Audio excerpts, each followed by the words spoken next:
নমস্কাৰ hello' everyone আটাইকে আকৌ এবাৰ অসমীয়া বিজ্ঞাপন চেনেললৈ স্বাগতম জনাইছোঁ। আজি আপোনালোকৰ কাৰণে লৈ আহিছোঁ নতুন এটি জব ইনফৰমেটিভ ভিডিঅ'।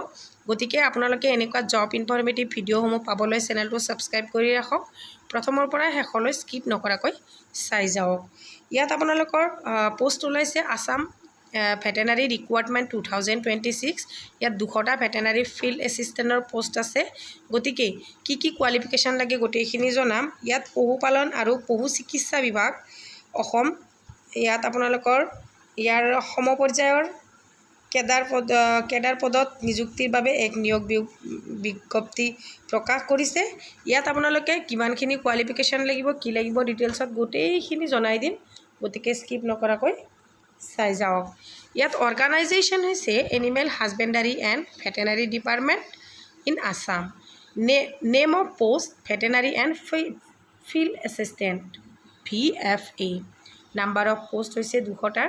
কোৱালিফিকেশ্যন হৈছে HSLC science pass with biology. আপোনালোকে HSLC পাছ হ'লে আপোনালোকে এই চাকৰিত এপ্লাই কৰিব লাগিব। এইজ লিমিট হৈছে 18 বছৰৰ পৰা 40 বছৰলৈ। ইয়াত কোনো ধৰণৰ আপোনালোকে পইচা দিব নালাগে এপ্লাই কৰিবলৈ।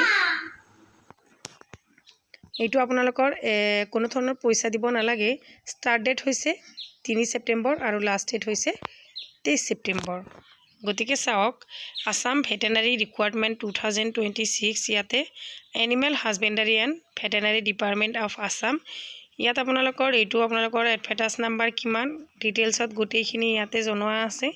এডভাৰ্টাইজ নাম্বাৰটো হৈছে E54394371 ডেট 27 আগষ্ট 2026।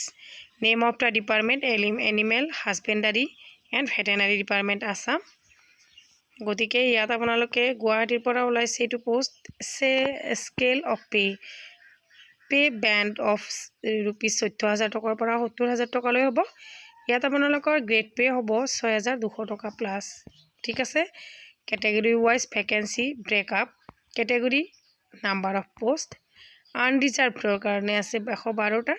OBC MOBCৰ কাৰণে আছে 73টা। SCৰ কাৰণে আছে 5টা। ST Pৰ কাৰণে আছে 10টা। ST Hৰ কাৰণে নীল। টোটেল পোষ্ট 200টা হয়নে। ইলিজিবিলিটি ক্ৰাইটেৰিয়া আপোনালোকে সংবিধান অনুসৰি অসমতে বসবাস কৰা হ'ব লাগিব। এইজ লিমিটটো আপোনালোকক কৈছে 18 বছৰৰ 40 বছৰৰ ভিতৰত হ'ব লাগিব। তাৰপিছত এইজ ৰিলেক্সেশ্যনটো চাওক। ST SCৰ কাৰণে 5 বছৰ। OBC NCLৰ কাৰণে 3 বছৰ। PWBDৰ কাৰণে 10 বছৰ আৰু এক্স ছাৰ্ভিচমেনৰ কাৰণে 2 বছৰ। Education qualification candidates need to pass HSLC science with biology as subject from any recognise university. আপোনালোকে যিকোনো ৰিকগনাইজ ইউনিভাৰ্চিটিৰ পৰা ছায়েন্স বায়'লজিটো ক্লাছ 9 10ত থাকেই। গতিকে HSLC মানে মেট্ৰিক পাছ হ'লে আপোনালোকে এই চাকৰিত এপ্লাই কৰিব পাৰিব। কোনো ধৰণৰ এক্সপিৰিয়েঞ্চ নালাগে। ঠিক আছে। ন' এপ্লিকেশ্যন ফিজ। ইয়াত কোনো ধৰণৰ আপোনালোকে পইচা দিব নালাগে এপ্লাই কৰিবলৈ হ'লে। চিলেকশ্যন প্ৰচেছটো হ'ব select eligible candidates from requirement to the post veterinary file assistant or an equivalent post or OMR based written test। আপোনালোকৰ ইয়াত MCQ টাইপৰ OMR চিট বেছত আপোনালোকৰ ৰিটেন টেষ্ট হ'ব। তাত আপোনালোকে কি কৰিব লাগিব এক্সাম হ'ব।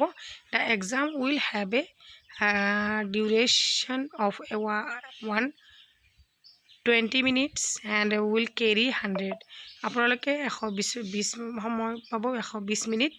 তাত 100 মাৰ্কৰ পৰীক্ষা হ'ব। Consisting of 100 questions covering the following subject.